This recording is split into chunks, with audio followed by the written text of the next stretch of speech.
Hi everyone, Rebecca McPhee here, accredited practicing dietitian and health coach. To snack or not to snack? That is the question. With a type 2 diabetes diet, of course you can snack, but there's always a catch. It's all about choosing the right type of food in the right quantity. So we're looking at quality low GI carbohydrates in smaller portions, or portion caution. And if you follow those two elements, you will reap the benefits. And there are a few health benefits to snacking. The first one is including snacks in the day will help you meet your nutritional requirements that perhaps your 3 main meals do not do. The other point is that it helps to give you sustained energy during the day.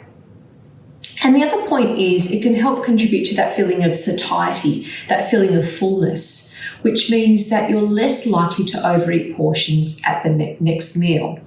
So I don't know if you've had this situation where perhaps there's a big gap between lunch and dinner, and maybe you're not having a snack in the afternoon and you'll think, oh no, I'll wait till dinner. But then come dinner time, you not only eat your portion, you may also eat some leftovers that was supposed to be left for lunch the next day.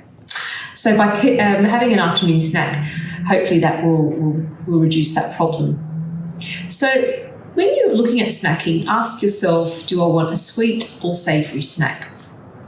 And I have some snack examples here, and they're based on the 5 food groups. They're quite boring, but boring is good because if you have enough to eat and you have a balanced meal at breakfast, lunch and dinner, then you shouldn't be really looking for a lot of snacks, and it should be very, very simple. So a simple snack based on the 5 food groups should satisfy you. However, if you find that you're always constantly snacking or you're not satisfied with a very plain snack, then you might have to look back at your 3 main meals and think, maybe somewhere it's not balanced. Perhaps I'm not eating enough protein or maybe enough carbohydrate or a bit of both. So I don't think they're boring. They're actually really delicious. And like I said, if you're satisfied with your meals, these will be very, very appetizing. So if we go over to the sweet side, and we're looking at natural sugars here, okay? So the first one is I've got a sliced apple, so that's 15 grams of carbohydrate. I've sliced it and I've dusted it with cinnamon with a tablespoon of 100% peanut butter, or you could use 100% almond butter or cashew butter. And then you simply use the apple slice to dip it into the nut butter, and it's absolutely delicious. You've got fibre in there and good fats. The sugar in the apple is fructose. It's a low GI sugar, so it's not going to hurt you. The other thing could be, at the moment we're in winter, so it could be a seasonal piece of fruit. So I've got an orange here, which is very satisfying. But if you find that you need something else, what you could team it up with, and this is another snack, is 1/4 cup of raw nuts. I've got here some almonds and walnuts. Now I love nuts, so in my nut container, I keep this 1/4 cup measurement cup in the glass jar, because if not, I'll just pick like this. So that's one way of really portioning yourself. And just because it's all good fats and no carb doesn't mean you can eat a lot. So some low carb diets will say, oh, just eat lots of fat, you'll be fine. That will satisfy you. At the end of the day, it's still calories.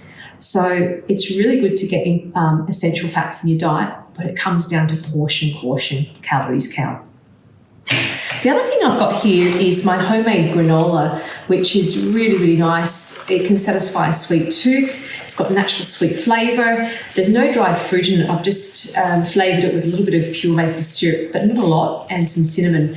And so that's 1/2 cup. That's only 17 grams of carbohydrate. So compared to other commercial mueslis and granolas, they have far much more carbohydrate, and this also has a good source of protein. So you can simply snack on that like a little trail mix, or you could reduce it to 1/4 cup and add some Greek yogurt here, and that's really satisfying.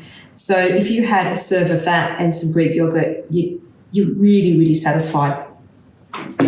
The other sweet one I've got is my real hot chocolate, and I call it real hot chocolate because I use pure cocoa. So forget the instant hot chocolates in the supermarket that usually come in like sachets. They are full of sugar, full of preservatives and sodium. With the real hot chocolate, you're using simply pure cocoa, a teaspoon. I used a heaped teaspoon because I love the taste of dark chocolate. You melt it in a little bit of hot water, about a quarter of a cup, and you pour up to the top of the glass with your choice of milk. So it could be normal milk or soy milk or almond milk. And then you simply heat it either in the microwave or on the stove, and it smells and tastes like real hot chocolate. It's really comforting. It's a really good source of protein and calcium and a nice little portion of carbohydrate, low GI as well. You can also put some cinnamon in there. That would be lovely. So that's the sweet side. Now for the savoury, I've got some guacamole I just made myself. And I'm trying to make the most of these lovely little dishes. I've got lots of little dishes at home that have been given to me as gifts. And if you start to make the most of these plates and bowls and cups, you will appreciate the snack more, and it will help you keep to that portion, because there's no point putting a bit of this guacamole in a big bowl. It's going to look a little bit miserable, and you're going to add more to it. So this is a way of portion controlling. So I've got some guacamole there with some chopped up, just half a regular carrot there. You could use any other veggie sticks. A boiled egg. So easy, full of protein. You could have that. The other thing you can do is you can slice the boiled egg in half, scoop out the yolk, mash it with a bit of hummus, and then scoop it back in, and you've got a stuffed egg with hummus in it, which is really satisfying. And there's a little bit of carbohydrate in the hummus, which can give you a little bit of energy as well. The other thing I've got is, don't roll away. The other thing I've got is a whole grain cracker. So you see I've reduced the carb just to one whole grain cracker, but boosted the protein. So I've mixed some tuna here with some cottage cheese. If you're not a fan of cottage cheese, you don't have to have it. You could mix the tuna with some tzatziki, mix it up, and I've added some dill through it as well. You can add some chives, give it that really nice onion flavour.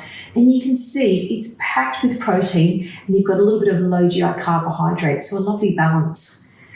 So you can see that you've got a range of sweet and savoury, low GI, protein-rich snacks with also some essential fats that are going to satisfy you. But also, if you're looking to manage your weight or manage your blood glucose levels, these are the snacks that you want to choose.